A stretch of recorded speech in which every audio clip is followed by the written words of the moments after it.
Look, there's a serious thing. I've been meaning to tell y'all. I've lived with y'all, and I've been withholding on telling y'all about this. Why the fuck? So y'all could hear it here. I told y'all I saw God, right? Mm-hmm. Okay. Now, I'm going to have to give some preface before I tell y'all about a trip that me and Miss Davis had. Bonnaroo was canceled, okay? So we took our own trip at a cabin that had like a jacuzzi and a view, okay? Took a trip to a cabin. Okay, that part is important. The jacuzzi and the view, because you sit in the water. Trip to a cabin. It was some serious bullshit. We got refunded on Bonnaroo, so we fucking had a good time. So check it out. To preface this, me and her have taken. We're fun guys, and we've tried all kinds of little things to enhance our meditative experiences. Okay, we spent years, and I would be more than happy to send people the same literature we use, some of the stuff that we use. These guys have seen me give this book out to so many fucking people. There's different books that teach you how to meditate, but specifically how to go inside of a world that you build or immerse yourself into while meditating. You can call this a lot of different things. There's scientific names for it. Different cultures call it different things. Self-hypnosis. You're slowing down the neural oscillations in your brain to a theta wave state, and blah, blah, blah. Lots of ways and imagery for it, for how to do it. And so me and her have been on this shit for a long time. We're not religious, but we're heckin' spiritual. I think that's the best way to say it. We really believe in this shit, that we're part of something way bigger, and that we're not conscious, that we tune into consciousness, and that everybody's tuning into the same consciousness. I don't want to speak for, but I think I understand it pretty well, and that's generally what we subscribe to after a lot of meditation. So all of my trips, understand me, I'm a fun guy, okay? All of my trips that I've had and things like that have never given me a spiritual experience like meditation has. Because through all these practices that we took really seriously, within 15 minutes we still can't make ourselves fully submerged in a world where we're talking to spirits, and I'm not trying to tell anybody it's real. Maybe it's my imagination. I'm totally with that, whatever. But that shit has been my realest spiritual experiences up to this point. I've talked to Kali, to Gaia, to all these things. We taught our daughter these meditation practices since she was like a kid. And like I said, I'd be happy to send anybody information who has additional questions. And she's talked with the guy, and I had all these little beautiful experiences, and we've done group shit and all this, and it's been beautiful. And so the trips have never been as real as those experiences have. We'll have to do a day where my wife's paintings and artwork is all the backgrounds on the show. And one of them is where Kali says, "Why ever stop being?" which is another trip story that I'll love. I'm sure you love meditation, but everyone could use mediation every now and again, for sure. I'm just kidding. Much love. Hey, brother. Hey, everyone from down under. All right, so I can't lose my train of thought, Daniel, but I'm so glad to have you all the way from Australia. All right. I realize she said mediation now. But Sister Mary means meditation, I'm pretty sure. And that's what the fuck is up. Continue. All right, so meditation has been our realest form of spiritual stuff that we've had, because outside of our trips, those were good. So anyway, so this last time we took a trip, we were taking a trip. We're fun guys, and we took a trip, but we had a task the whole time. We were gonna try to see the fields that connect us. You know, there's a time when people didn't know that we had an electromagnetic field that emanated from our bodies, and so there's a cause and effect that happens when these fields interact with each other, and we're like just now learning what all those effects are. But through tripping through different times, me and my wife have both felt like we have seen different fields. So we wanted to see this field. Long story short, I was in a horrible, and you just jump in at any point, humilified state. From soon as things got going, I was filled with fear. And I've done this many times, and I've only had maybe once or twice or two other times where this happened. I was filled with fear and uncertainty, which if you know me in real life, I have way too much confidence in real life. It's kind of a problem. And I was walking around in fear and humility. You handled it like a pro, though? No, you handled it like a pro, and you fucking know it, because she is like so mentally fucking strong in just every fucking existence. It's fucking amazing. and she held us together. She was definitely the glue. And we kept trying to go back to try to see the fields, you know. So at a point, we got lost. And do you want to take over at any point? You want? I mean, it's sure, whatever. We end up in the hot tub. Okay, so we're sitting in a hot tub, and yeah, we're just talking about this field that we can. I don't know if you guys have ever.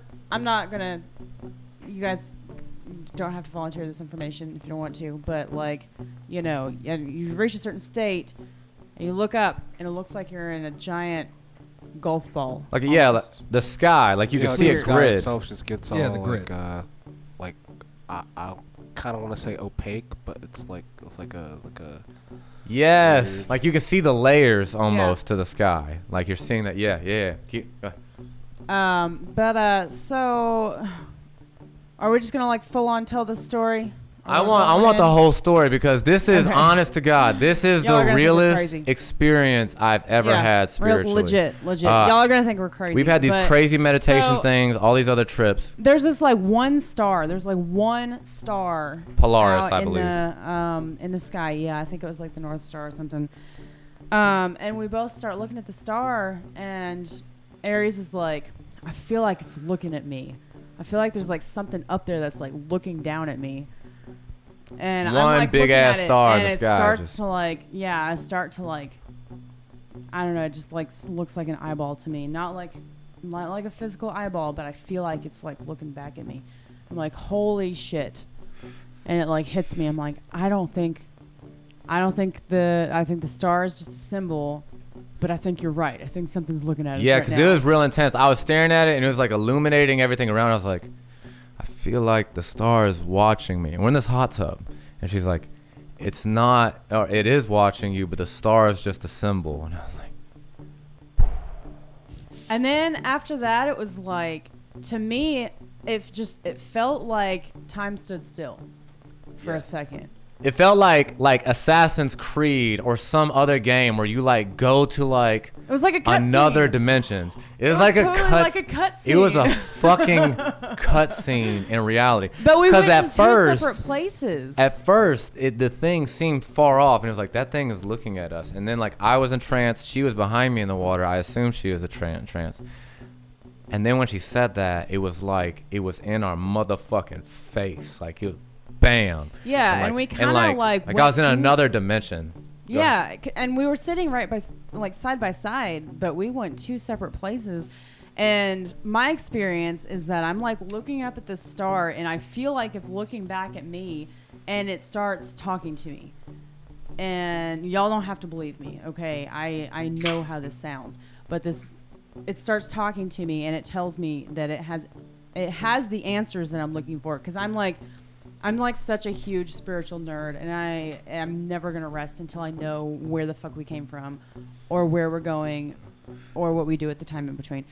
And so this thing tells me that it has the answers, but I have to go alone. And I can't take Aries with me. It's only me. Because I'm not ready. And yeah, it says that he's not ready, and it can only humility. be. A whole trip of humility. But I said no. I said, absolutely not. I'm not going by myself. The only reason why I've gotten as far as I've come today is because of him. We've like built each other up over the past 13 years. And the only reason why I'm here right now is because of him. And then it just like hung up on me. It was just done talking to me. And it made me so mad.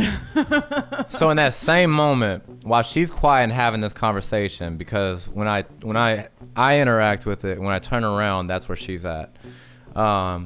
It feels like when I tell y'all, like when I felt, it was just like it went from being out there to like in my face, like the whole sky. It went from being that star to like this is like the face was in my face. You know what I mean? Like I just felt like I was face to face with something, like an actual thing.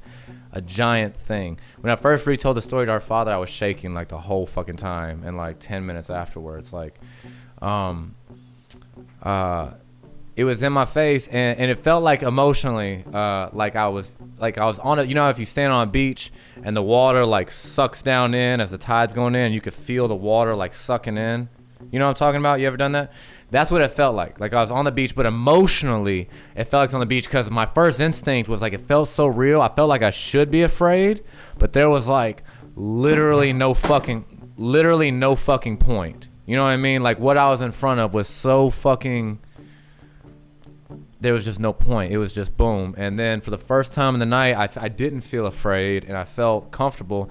And I told it that I needed a weapon. I asked if it could give me a weapon because humanity is ran by motherfucking psychopaths who run psyops on us and make us crazy. Now, don't lump me in with the left or right because you know I don't do that. Yeah. And I said that, need a weapon. And then I felt like I heard like an ape giving birth in the background. Bro, and then it got quiet and left. If you're about to fucking tell me that you're about to goddamn adopt a goddamn pet chimp, please do not adopt a fucking pet chimp. No, I said that, and I asked for a weapon, and then it got quiet, and then it left. And then I turned around and looked at Faeble, and she's like, God damn it. And she's like, I'm mad.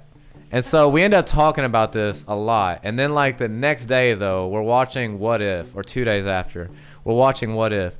And a character talks to the watcher in the sky whose eye is a star, and then the universe closes in on him, and it's in like a fucking golf ball. Like, it was a very weird thing, but.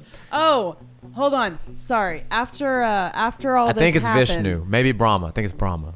After all this happened, okay, we're like. George is good too. Names do not matter to it. It seems like a great and different George. being. Sure, why not? I don't Please, know. sorry, please. No. So this was significant to me. I feel like because the whole time I only talked to this thing for like a moment. It was so brief, but it felt like a long time. And when I was talking to it, I could like feel such indifference. Like it was asking me to like come with it, but I didn't give a shit whether I went or not. It was like doing me a favor by asking kind of thing.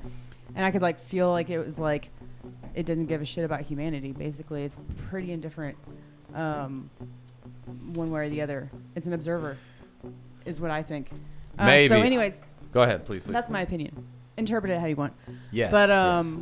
So we're just like discussing what the fuck happened to each of us, and I was wearing a hoodie, and I reach into the pocket of the hoodie, and I pull out this fucking fortune, which is now in the back of my phone. I stuck it in my phone case, and it says, "The strength of your character will bring serenity." And I feel like the universe gave you the a fortune. universe was like, because we were talking about the indifference that we felt about this thing. We both felt it, the indifference. Mm-hmm. But I feel like that was like a wink to the universe. It's like, yeah, I don't care about humanity. Wink. Yeah. You know what I mean? Right. Because see, that's what left me puzzled afterwards. Was like, if it's so goddamn indifferent, why did it address us? You know what I mean? Like, if it felt indifferent, it felt powerful. I believe it is indifferent and powerful, but it communicated with us. And if you know anything about us, me and my wife have been on this long spiritual journey for several years now that started with just like give everything up and follow after it, whatever it is. And it used to be God, and then it felt bigger than that and different. And I don't know. There's no wrong way, but this is definitely the realest spiritual shit I've ever had happen. It was pretty fucking crazy. And if you sat through that, I commend you. And I definitely appreciate you. And I hope that you could try to communicate with the sky because it might be something. I